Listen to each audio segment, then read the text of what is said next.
In review, October 16th, 2023. Gonna dive in with comments. At Extremis 1978. Morning, Dave. May I respectfully request you reconsider announcing the open workouts?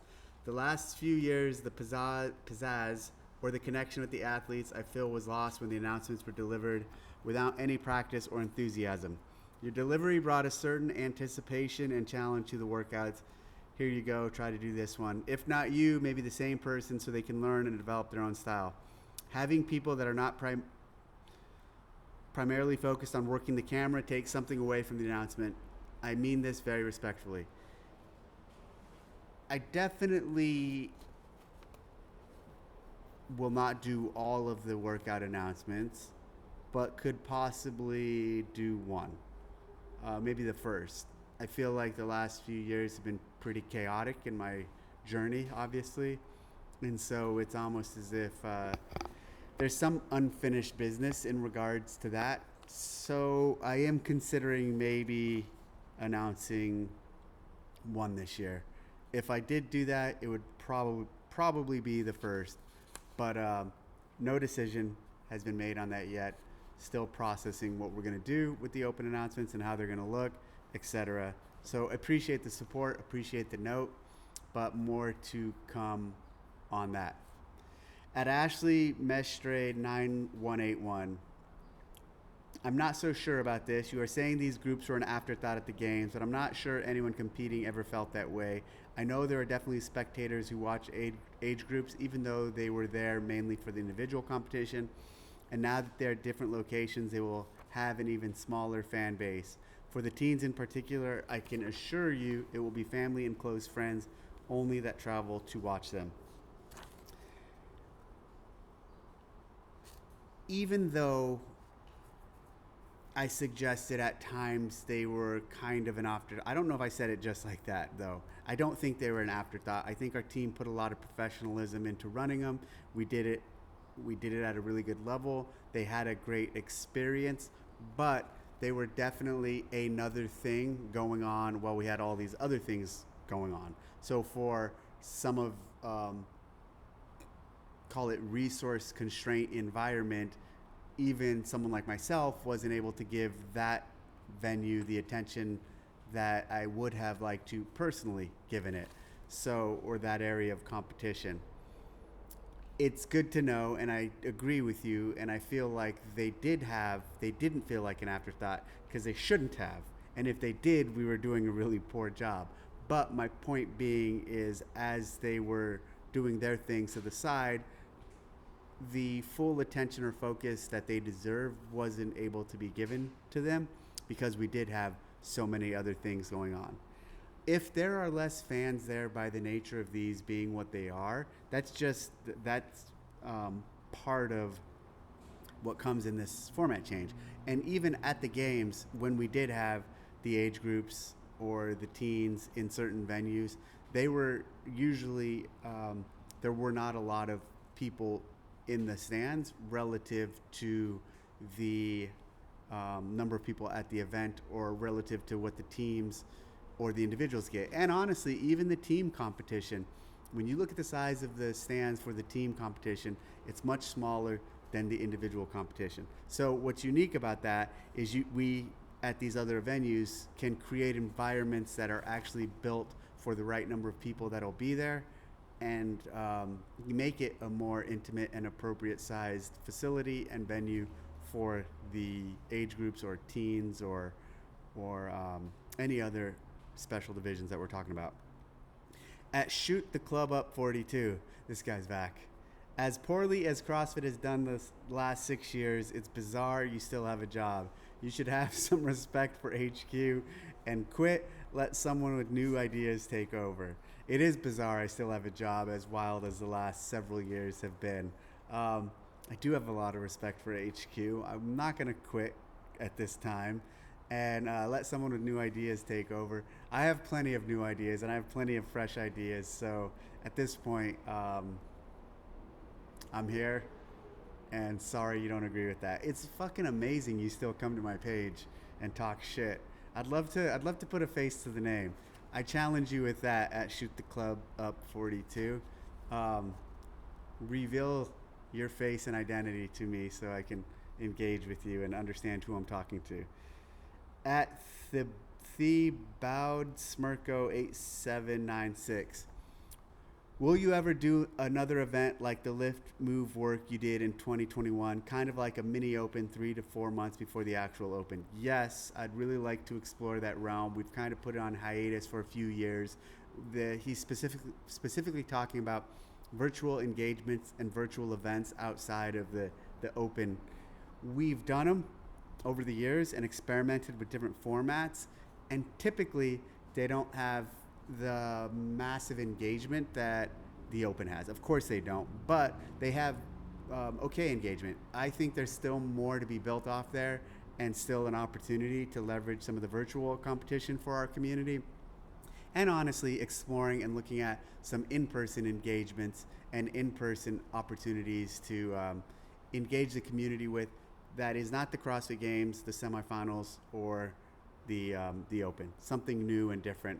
So we should definitely be exploring those spaces. At Marvis Taduch, good move on splitting events and venues. A, continuous evolution and trying new things is inherently good. How else will we move forward? I agree. B, this opens up new possibilities for age groups and adaptive athletes. For instance, Fitness Collective and Legends are already including masters teams in their events this fall. Great point. C, if it results in better games for the athletes and the fans, awesome. I agree. It will 100% result in a better event for the fans and the athletes at that level. At Built Different, Kev. This is a big move, but hear me out. The Masters payout needs to improve to get the legends Froning, Frazier, Khalipa, and Smith to actually compete, leveraging their followers' influence in the space. I mean, to get those guys to compete, it would have to be high six figures. I don't know if that's coming anytime soon.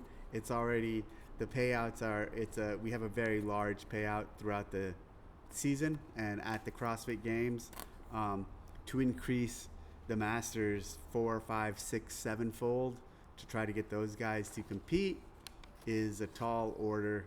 I don't know if that's coming anytime soon, but I agree with you. It would be great if those guys would compete. It kind of, it's interesting that we're in this environment where that is what's going to be the motivation to get them to compete, but that's the reality of where we are in the world. So I will say this, something to your point, what this format does allow, there's plenty of good age group athletes who are entirely capable of being on teams and competing at the games, and now then going on to the age group qualifier and competing at the age group as an age group athlete. So it actually gives some athletes more opportunities to compete. There could actually even be individuals specifically on the female side, not so much on the male side, but on the female side who qualify for the games as a female and also then qualify and compete on the age group division for their so they compete in both individual, and it's possible. Now, at Trock E. Cox, TROCKIKOX. How does a regular person get the opportunity to buy the olive oil since going to spectate at Rogue, etc. are not possible? So the olive oil is, I picked up the tins last week, or they were delivered, and then I picked up the oil from the oil ranch that the olive oil ranch that I'm using, which is 25-30 minutes away from the ranch. And then I took them to a olive oil company in Paso Robles, who they are, as we speak today, they started bottling and packaging up the olive oil.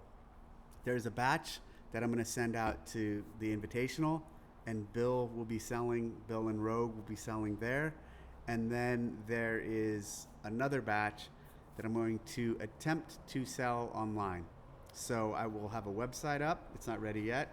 It'll be soon. And you'll be able to place online orders for the olive oil via the site. So it's all looking good. It's all moving. I'm excited. I'm nervous. I'm nervous because what if I don't sell any of it? What if I have all this olive oil on my hands? Well, I have a contingency plan. If I don't sell the olive oil this year, this season, Christmas season, I'll have great gifts for all my friends and family. They'll all be getting olive oil. So if you're getting olive oil from me, or if a lot of people are getting olive oil from me, or if you're a person who typically wouldn't get a Christmas gift from me, but you get a Christmas gift from me this year and it's olive oil, it's probably a signal that the olive oil is not doing well. Um, so there's the olive oil update. Ben Smith programming, I wanted to talk about this. So he's been programming for the last couple of weeks. Really excited about having him involved. There were some questions and some people brought up to me like, hey, this is the first time on mainsite we're having two-part workouts because Ben's programming, basically heavy day and a CrossFit workout. And you hear me talk a lot about this, about how that's not the way we recommend to do programming in an affiliate. But wanted to give him the creative freedom, wanted to give these guest programmers creative freedom to program what they want to use, which he did. And the way we displayed it on the CrossFit site is it's actually extra stuff if you want to do it, which is totally fine. I think the individuals at home who are following .com, some of them might be able to deal with the extra loading or extra volume, and they can make a personal choice if they want to do it or not. And it's totally fine if they want to. And also the way he wrote it, it wasn't always a run rep max or max out. It was essentially to work up to a relatively heavy load. So even that I agree with, to sometimes work into your training. Basically, for example, if you're going to do Grace as a workout, 30 clean and jerks for time, prior to doing that in your CrossFit workout, warming up and working up to some heavy cleans is totally appropriate. It's A, establishing the movement pattern for the workout you're going to do, and B, if you're doing some heavier lifts, not to, let's say, 80 or 90% of your one rep max, but just working up some heavier loads. By the time you get to the 135 on Grace, your movement's going to be prepped and you're going to be more prepared for that light load because you went to a moderately heavy place prior to that. So there's occasions for it, but this does not mean the main site is going to program like that on a regular basis, or that's what you should expect. It was giving him some unique creative space to do what he wants to do and contribute to our programming for a few weeks in a way that we think is pretty cool. So check it out. Check out the main site. Check out Ben Smith's programming. He's our third guest programmer. We'll have someone new and exciting in a couple weeks. Every 2 weeks we're trying someone out, and really excited with the program. Thanks for tuning in. If you have any questions, put them in the comments. Let me know. Have a good Monday.